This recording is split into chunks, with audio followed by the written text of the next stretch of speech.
আমরা সকল বৈষম্যের বিরুদ্ধে, আমরা চাঁদাবাজির বিরুদ্ধে, আমরা দখলদারির বিরুদ্ধে, আমরা দুর্নীতির বিরুদ্ধে, আমরা ঘুষের বিরুদ্ধে, আমরা দুঃশাসনের বিরুদ্ধে। স্বৈরাচার তখন বুঝতে পেরেছিল তাদের রিজেক্ট শেষ। বঙ্গভবনে কিন্তু খাবার রান্না করা ছিল, কিন্তু সেই রান্না কিন্তু মুখে উঠে না।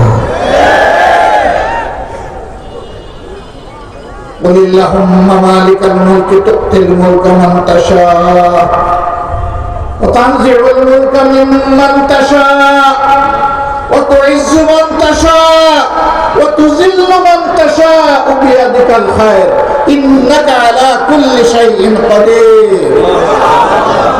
আল্লাহু আকবার। সেই মহান সত্তা আল্লাহ, যিনি সকল কিছুর উপর ক্ষমতাবান, ক্ষমতা দেওয়ার মালিক, কেড়ে নেওয়ার মালিকও তিনি। ইজ্জত দেন তিনি, আবার বেইজ্জত করেন তিনি।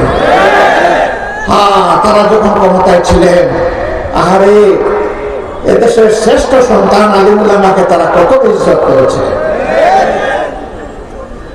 পায়ে বেড়ি দিয়ে, হাতে হ্যান্ডকাপ দিয়ে জেল থেকে ওই জেলে, জেল থেকে কোর্টে তারা টানাটানি করেছে, তাদেরকে খুন করেছেন, গুম করেছেন। দেশপ্রেমিক বিভিন্ন দলের মানুষকে তারা খুন গুম করেছেন, সাধারণ মানুষকে খুন গুম করেছেন। শেষ পর্যন্ত আমাদের যুবক যুবতী পরিবার টুকরা সন্তানদেরকে হাতুড়ি বাহিনী পাঠিয়ে গুলি চালিয়ে তারা খুন করেছে। আমাদের মেয়েদেরকে তারা ছাড় দেয় না। তারা আবার ফিরে আসবে। কেউ কেউ বলেন আগামী নির্বাচনে তারা অংশগ্রহণ করতে পারবে কিনা। নির্বাচন কার জন্য? নির্বাচন তাদের জন্য যারা মানুষকে সম্মান করে। নির্বাচন তাদের জন্য যারা দেশবাসীকে ভালোবাসে। নির্বাচন তাদের জন্য যাদের কাছে দেশের প্রতি ইঞ্চি জমি আমানত।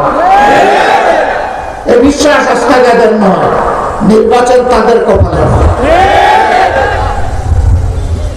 এরা তিনটি নির্বাচন অবৈধভাবে ক্ষমতায় থাকার সময় কি তাণ্ডব চালিয়েছে আমরা কি ভুলে গিয়েছি?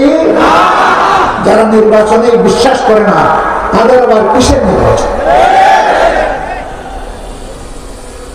আগামীতে আমরা চাই জরুরি, অতি জরুরি সংস্কারগুলো সাধন করে বর্তমান সরকার একটা সুষ্ঠু নির্বাচন দিয়ে তারা যার যার জায়গায় চলে যায়।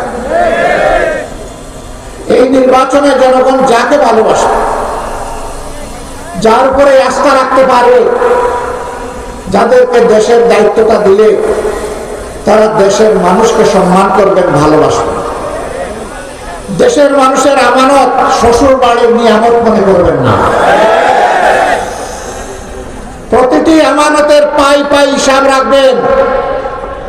চুরি করে দেশের সম্পদ বিদেশে পাচার করবেন না, যেমনটি গত 15.5 বছরে করা হয়েছে। বিভিন্ন সংস্থার হিসাব অনুযায়ী বিদেশে পাচারকৃত অর্থের পরিমাণ হচ্ছে 26 লক্ষ কোটি টাকা।